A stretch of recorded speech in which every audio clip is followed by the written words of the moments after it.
It's a celebration of America's freedom. Welcome to the Mark Scaringi Show.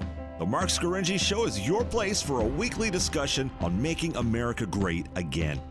The important political and legal issues of the day, a celebration of the Constitution, and traditional American values. Mark is a practicing attorney, a former senatorial candidate, a Donald J. Trump-endorsed delegate, and a defender of the Constitution. His goal? To put America first.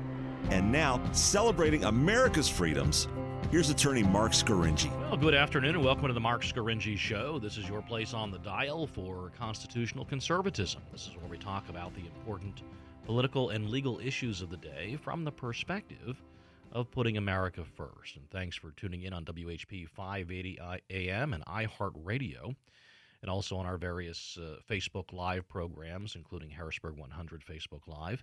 If you'd like to watch prior podcasts of the show or read any of my columns on Penn Live or take a look at some great merchandise we have, including our popular Right to Bear Arms muscle shirt and the We're Glad You're Our Neighbor, Just Please Don't Kill Us yard signs, you can go to the markscaringishow.com website and check it all out.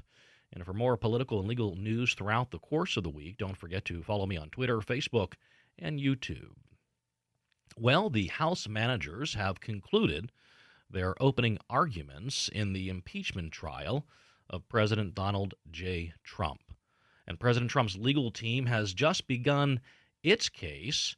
The president's team started this morning at 10 a.m., just hours ago, and had until 1 p.m. today, according to a deal that was reached with the Senate Majority Leader, when they would take an agreed-upon break and then reconvene on Monday. But the Trump team didn't need all of that time. They wrapped up at just about 12 noon, so they only took 2 hours this morning, and they'll be done, and they'll be coming back on Monday to complete their opening arguments in their defense of the president. And this morning, we heard from Trump team lawyer Attorney Papura, and he had some very interesting things to say. He started off in the morning, and he immediately focused on the evidence and how the evidence shows no quid pro quo and no pressure. And those are the key material pieces of evidence in the Democrat House manager's case against President Trump. We've heard so much commentary from our friends in the media and Democrats and House managers about how the Trump legal team and Trump defenders in Congress are focusing solely on the process and procedure, and how they have multiple complaints about the manner in which the impeachment articles were brought forth in the House, the hearings where Republicans and the Trump legal team complained that they were being treated unfairly compared to past presidents who have been subjected to impeachment. So our liberal friends in the media and our Democratic friends saying that the Republicans were focused on process, and they were focused on process because they didn't have a defense to the material allegations. False, not true. The opening statements by the Trump legal team focused directly on the lack of evidence presented by the House managers. And it's similar to in a real legal case, basically a motion to dismiss. It's a preliminary objection in civil cases, or a writ of habeas corpus in criminal cases. It's really focused on the lack of evidence presented by the prosecution or the plaintiff in the case to make out their case. And that's what the Trump legal team was focused on in the first few sentences of their opening statement, their opening arguments that they gave this morning. There's no evidence that presented by the House managers showing a quid pro quo. There was no quid pro quo and no pressure. And in fact, the Trump legal team went even further and presented their own evidence that there was no quid pro quo and there was no pressure. So it's a twofold attack by the Republican Trump legal team, saying there was insufficient evidence that the Democrats had to make out their case, but also the evidence shows the contrary of the argument made by the Democrats. The evidence shows there was no quid pro quo and there was no pressure. And the Trump legal team, Attorney Papura, who went first immediately after lead counsel Cipollone kind of set up the structure for the arguments this morning, Papura delivered some great lines already, such as there can't be a quid pro quo without the quo. There can't be a threat without the threat. And those, I think, will probably remember those lines for quite some time after the conclusion of this impeachment trial in the Senate. It harkens back to some famous lines delivered by lawyers for O.J. Simpson back in the 90s. If the gloves don't fit, you must acquit. So there can't be a quid pro quo without the quo, and there can't be a threat without the threat. But those are two excellent points raised by the Trump legal team.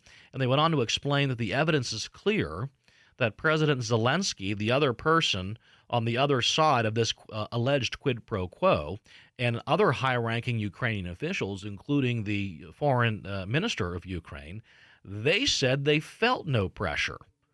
And those are direct quotes presented by the Trump legal team. So the Trump legal team is showing how the Democrat House managers say that the Ukrainians were pressured by Trump and his associates. And the Republicans, the Trump legal team is showing the actual evidence, the actual statements from the Ukrainian president and foreign minister and other high-ranking officials that they weren't pressured. So we have contradictory evidence really demolishing the House manager's case. And these are direct quotes. It's strong and it's compelling evidence.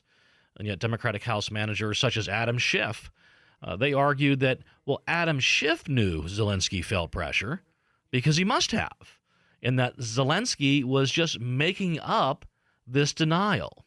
So here we have Adam Schiff and the House managers. They want the Senate to ignore the actual evidence that the Ukrainians felt no pressure, as stated by the Ukrainians themselves, and replace that evidence with what Adam Schiff says the Ukrainians were thinking. Adam Schiff's speculations as to the thoughts of the Ukrainians compared to the material evidence produced by the Trump legal team as to the actual statements of the Ukrainian officials that they felt no pressure. Big difference right there. So Schiff wants you to believe, wants the Senate, who's sitting as judge and juror, to believe that Adam Schiff, well, he knows Zelensky's mind better than Zelensky does, that what the Ukrainian president said, well, it's not true, according to Adam Schiff. Now, do you think that Adam Schiff knows the president of Ukraine's mind better than the president of Ukraine does? Of course not. And that's why the Trump legal team focused directly on this point in the first few minutes of its presentation this morning, because it's such a rebuke of the case put on by the House managers. It shows that House managers want the judge and jurors in the Senate to speculate as to the thoughts and motives of the Ukrainian officials, and do so in complete disregard of their actual statements, the actual evidence. Remember, speculation, hypotheticals, thoughts about what someone's thinking, I'm sorry, but that's not evidence. The actual statements by the president of Ukraine saying, I felt no pressure, that's evidence. And that evidence sinks the case presented by the Democratic House managers. More on the Senate impeachment trial when we return from this brief commercial break. You're listening to The Mark Scaringi Show. Now, more of Mark Scaringi on News Radio WHP 580. And welcome back to The Mark Scaringi Show, your place on the dial for constitutional conservatism. And this is where we talk about the important political and legal issues of the day from the perspective of putting America first here on WHP 580 and iHeartRadio, and also on Facebook Live. And some of our friends are tuning in on our various Facebook pages, including two of our friends. We have two Serbians watching and listening, according to one of the comments on our Facebook pages. So we'll say long live Serbia, a great nation in Europe, and long live Novak Djokovic, who is tearing it up in the Australian Open. And hopefully he does very, very well until he hits the wall named Roger Federer. And hopefully he'll go down in flames, but that's a whole side issue. Instead, we're talking about not the Australian Open, but the Senate impeachment trial that is still underway. Well, they just adjourned at 12 noon today. Senate Republicans, the Trump team, put on their only 2 hours of the 3 hours allotted for today. And then the Senate adjourned, and they'll be back at it Monday afternoon for more from the Trump legal team. And we're talking about the presentation of Trump's lawyers and how I think they've done a terrific job so far, and they're hitting the evidence head on. We heard lots of commentary from our friends in the liberal media, House managers, and Democrats saying that, well, Republicans, the Trump team, all they're really doing is focusing on the process and the procedure and complaining about the manner in which the House impeachment inquiry was conducted, complaining that President Trump was not afforded certain due process rights and other rights that past presidents have been afforded in impeachment hearings. And Democrats and the liberal media were saying Republicans and the Trump legal team were focused on process because they couldn't focus on the evidence because the evidence was compelling against the president. Not true at all. The Trump legal team hit the evidence, both the lack thereof and the evidence in favor of the president head on today by showing and explaining very clearly, very coherently that there was no quid pro quo. There was no quo to the quid pro quo. There were no threats. And so we had some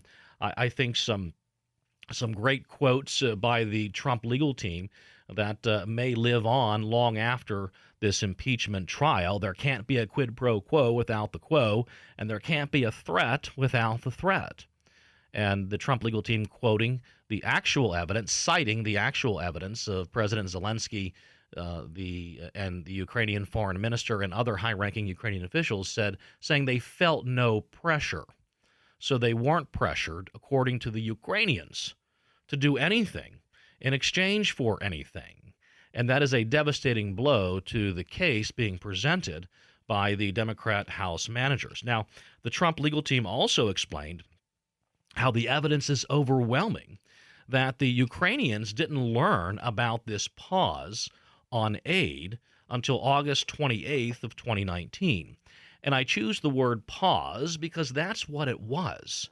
Our liberal friends and our friends in the Democratic Party, they continually refer to it as withholding. President Trump wasn't withholding aid. He was simply pausing the delivery of the aid for a brief period of time. That's a big difference. And the evidence shows, as pointed out by the Trump legal team, that the Ukrainian officials, they were not aware that the aid was on pause until August 28th of 2019. So the pause of aid cannot be considered as leverage against the people to be leveraged by its pause if those people didn't know about it. How is it being used? How are you using a pause in aid as leverage to extrapolate concessions from the other party if the other party isn't aware of the pause? It's absurd. You're not a very good negotiator if you're trying to pause or withhold something, to use the Democrats' terms, from another party and that the other party wants, but the other party's not aware of. You don't make the other party aware of the fact that you're withholding it. You're not a very good negotiator if that's your tactic. And that's why this is such a bogus claim. Two people in the House impeachment hearings, these are witnesses in Adam Schiff's House impeachment inquiry in the House Intelligence Committee. They gave evidence about speaking with President Trump. And these are Democrats' witnesses. And the evidence collected by the House shows the president's response when asked if there was any linkage between security assistance and investigation, the quid and the quo. And Trump said, according to the witnesses presented by the Democrats, Trump said, "I want nothing. I want nothing. I want no quid pro quo." Think about that. The whole case is focused on the allegation that President Trump wanted something from the Ukrainians in exchange for delivering aid to the Ukrainians. The Ukrainians were not aware of this. How is the president leveraging? How is he extorting? How is he bribing if the other party's not aware of it? And the only evidence presented by the House Democrats in the House impeachment inquiry from people who actually spoke to the president when they asked the president about whether there was any linkage, the president's response, no, I want nothing, I want nothing, I want no quid pro quo. And the Trump legal team is explaining how the House managers, our Democratic friends prosecuting the case against the president, well, they didn't show you that testimony. They went on for day after day after day. But there was critical testimony from the House impeachment inquiry, from the House hearings, that the House managers in the Senate didn't think that they should show the Senate. So they're not showing, they're not presenting the entire case. So really they are not permitting the Senate to hear all of the evidence in the case. And the Trump legal team was explaining how, well, if they showed the testimony of Ambassador Sondland, in which he said that he assumed there was linkage before he spoke to President Trump, and that when he spoke to President Trump said there is no linkage. So what we have is we have a couple of individuals, Ambassador Sondland and a few others, who developed this assumption that there was some sort of linkage between the delivery of the aid and some sort of concessions from Ukraine, either a public statement announcing investigations into the Biden family or actual investigations into the Biden family, that it was Sondland who assumed this to be true. And that assumption and Sondland's actions concerning that assumption get spread around the State Department, and you have all of these career bureaucrats who are all entrenched in the, we'll call it the deep state, that part of our government that is eternally focused on giving U.S. aid to foreign countries, on exerting U.S. power and influence over all other countries around the world. They are concerned about that. You know, any idea, any sense of the United States, maybe a president not giving away our taxpayer dollars to some foreign government that's completely corrupt. That offends our friends in the deep state, because that's what their jobs are all about. That's where they get their power from. They get their power from going to Ukraine with hundreds of millions of U.S. taxpayer dollars. And so they are all offended by this. They're concerned about this, and they spread these rumors, and they spread this gossip, and it gets picked up by the alleged whistleblower, who is, of course, not a whistleblower. If you actually study the Whistleblower Act, he doesn't qualify as a whistleblower, but of course we call him the whistleblower. He's concerned about this. He's, of course, a liberal Democrat, former advisor and associate of Vice President Joe Biden, who's complicit in the corruption that no one wants to look at. And so they trump up these charges that President Trump has put into place a quid pro quo.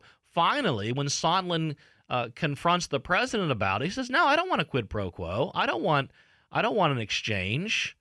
Just tell the Ukrainians to do the right thing. That's it." I mean, that's where we are. We are impeaching the president of the United States based upon gossip and innuendo. That when they took that gossip and they put it in front of the president, he said that's absolutely false. It's not what I want. It's not what I said. And there is evidence that of course, the Democratic House managers did not present during their opening arguments, but the Trump team talked about it this morning, a conversation between President Trump and United States Senator Ron Johnson. When Ron Johnson calls the president and says, "I hear there's a pause in aid to Ukraine. What's going on? I hear that there's some sort of linkage, that you want something, an investigation or a statement of investigation in exchange for it. What's up with that?" President Trump says, "Absolutely not. What are you talking about?" Trump says, "Who told you that? That's wrong. That's it.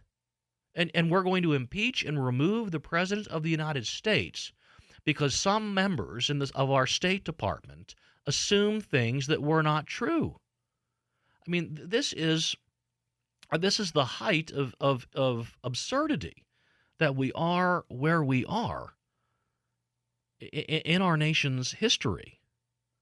And that should give all of us real pause, not just pause in withholding aid to Ukraine, but pause in thinking about the republic that we all live in and most of us are citizens of.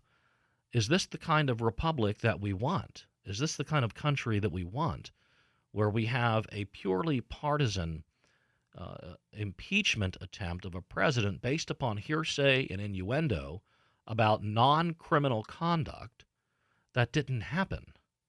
Remarkable, isn't it?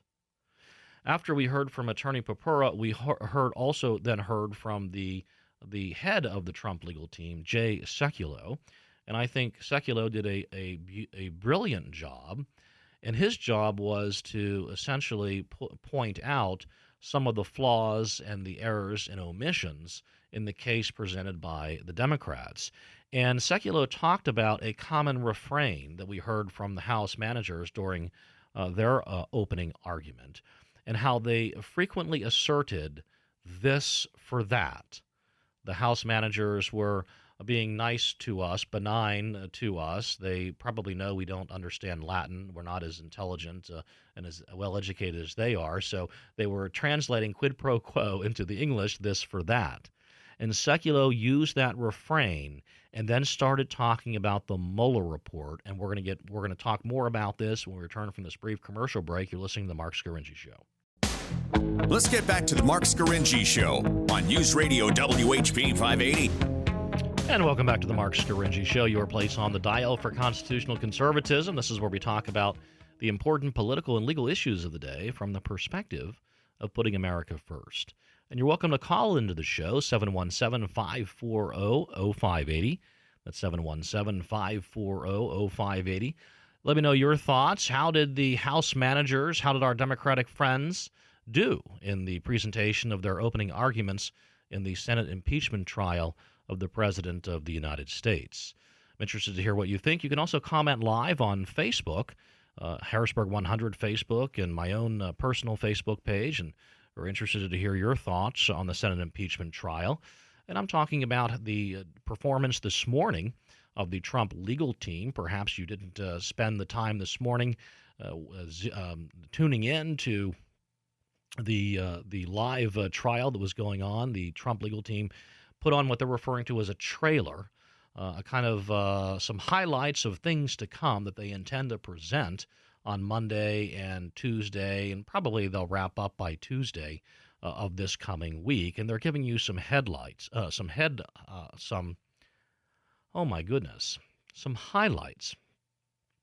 And we're talking about Jay Sekulow, who's the chief counsel, the lead counsel for the Trump legal team, and how he's talking about the refrain we heard from the House Democrats all last week about this for that, quid pro quo, quid pro quo. They're really focused once again on that old Latin phrase. And then what Sekulow did, which I thought was brilliant, was go into the $30 million investigation, the Mueller report, and the FBI's fake investigation into this false allegation of collusion between then-candidate Trump and the Russian government to interfere in the 2016 election. And Jay Sekulow was talking about the years of investigation by the FBI and the Department of Justice into President Trump on false allegations of collusion. He's talking about the $30 million in taxpayer money that was spent, wasted on this groundless, baseless investigation, the hundreds of subpoenas, depositions, the hundreds of thousands of legal documents that were subpoenaed and compelled and turned over, and all for what? All to show at the conclusion of the Mueller investigation that there was no evidence of collusion. This for that. Quid pro quo. That's what Sekulow's.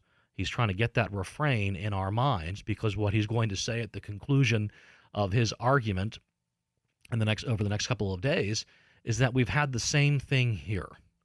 We've had months and months and months of a massive investigation into the President of the United States on baseless, groundless allegations that he somehow committed the crime of bribery or extortion.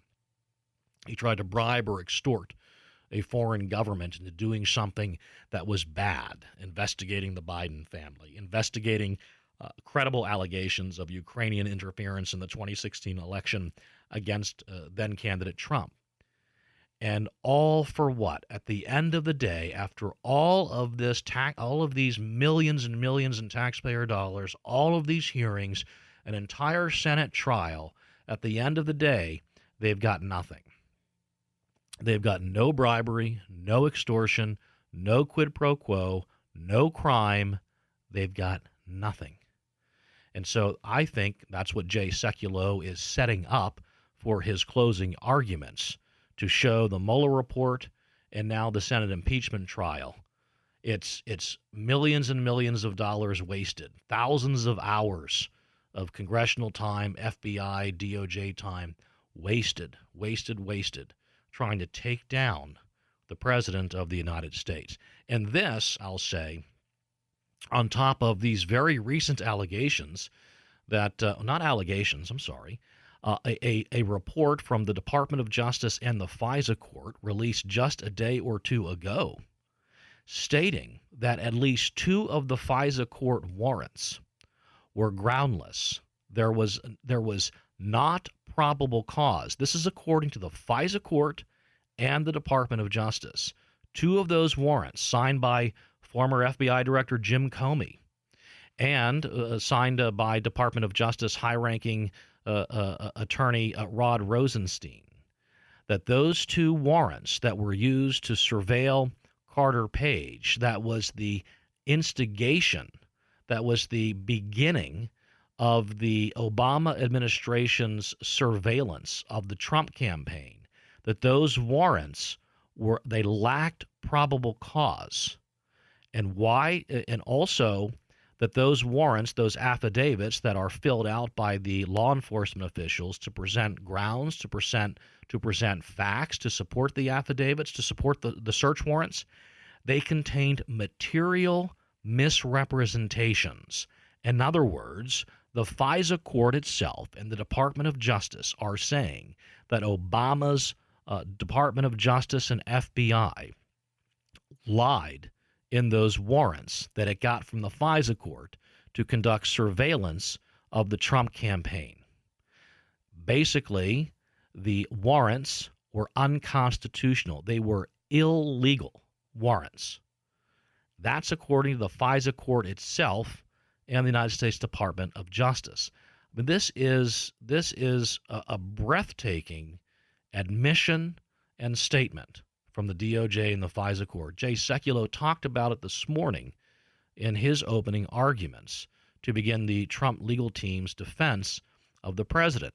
And I know this harkens back to the fake Trump-Russia collusion story, but it's basically the same idea. The same thing is happening again, where you have a Democratic-controlled House of Representatives abusing a process, abusing due process, running amok in the House to concoct some sort of impeachment against the president based upon non-crimes. We're going to hear more about this devastating admission from the DOJ and the FISA court, I'm sure, in days and weeks to come.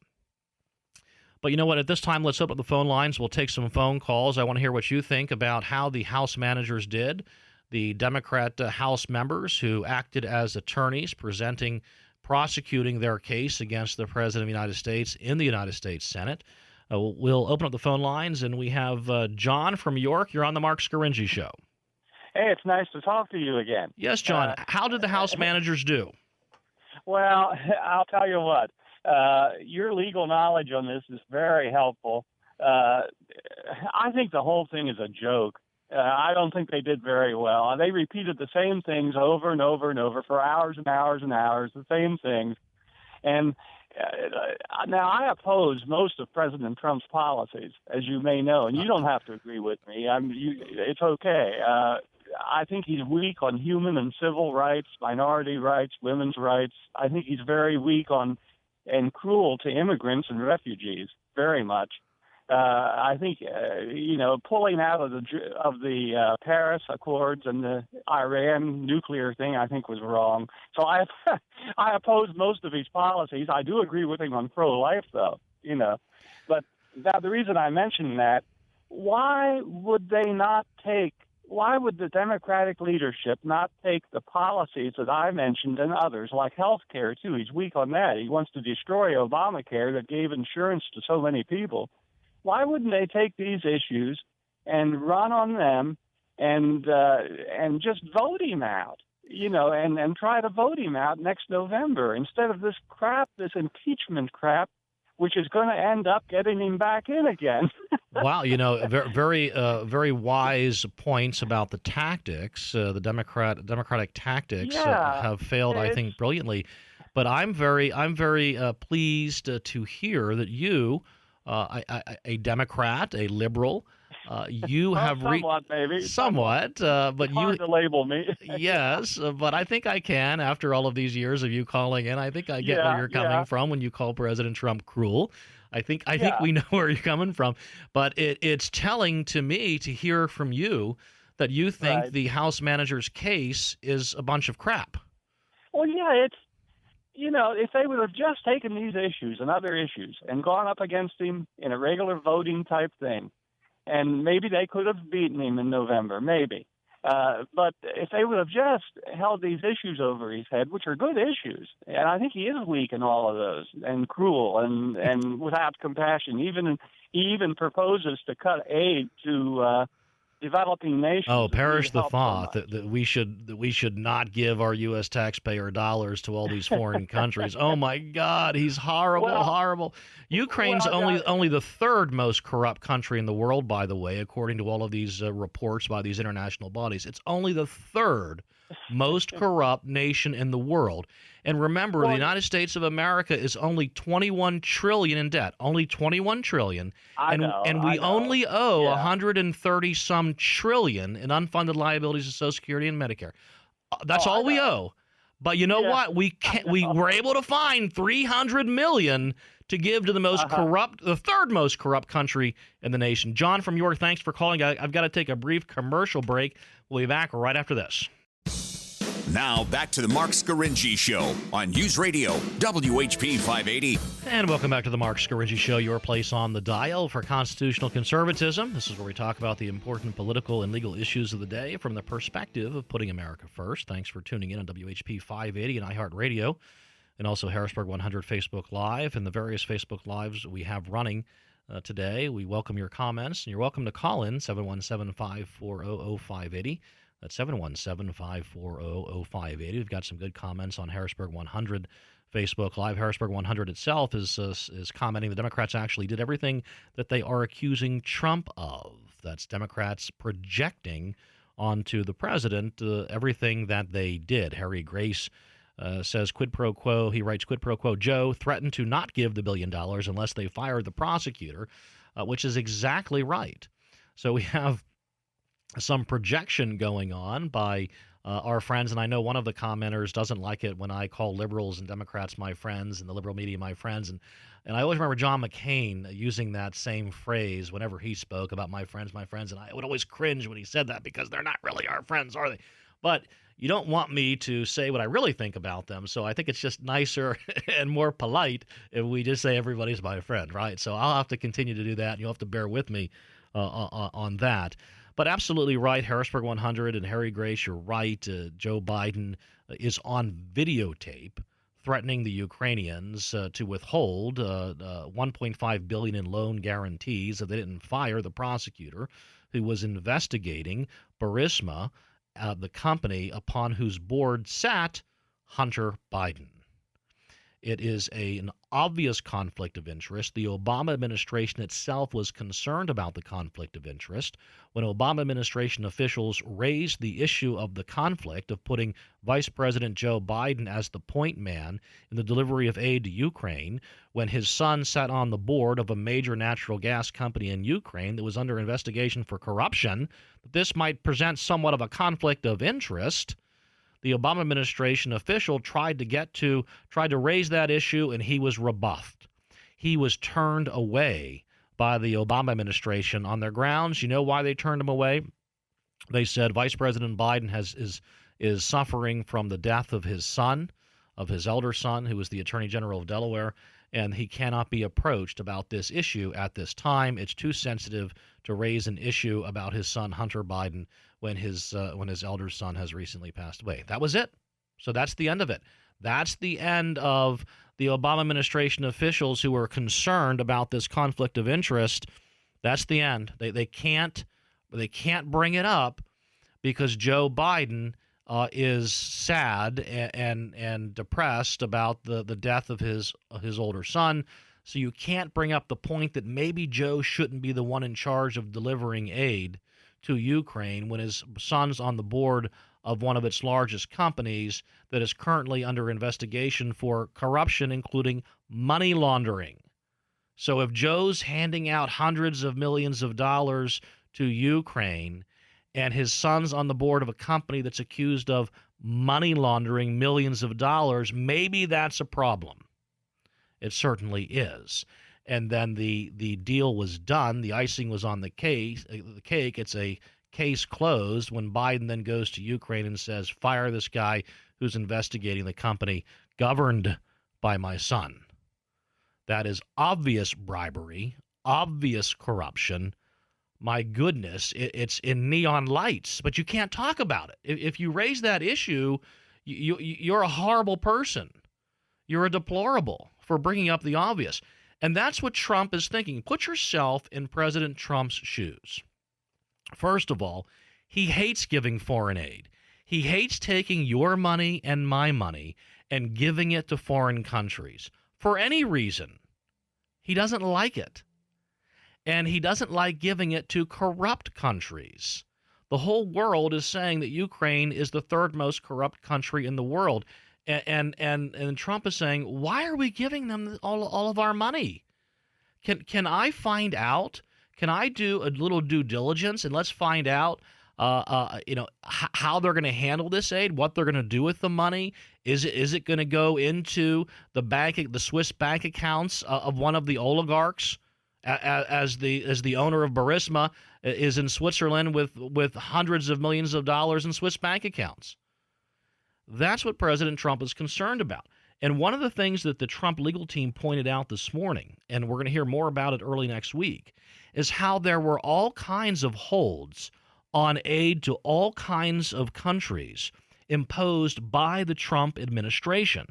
In fact, Carla Hill, remember one of the Democrats' star witnesses in the House Intelligence Committee hearings, the British, the lady with the British accent who was a naturalized U.S. citizen from Great Britain. And, of course, she has that British accent, so everybody thinks she's intelligent and posh, and whatever she says is true.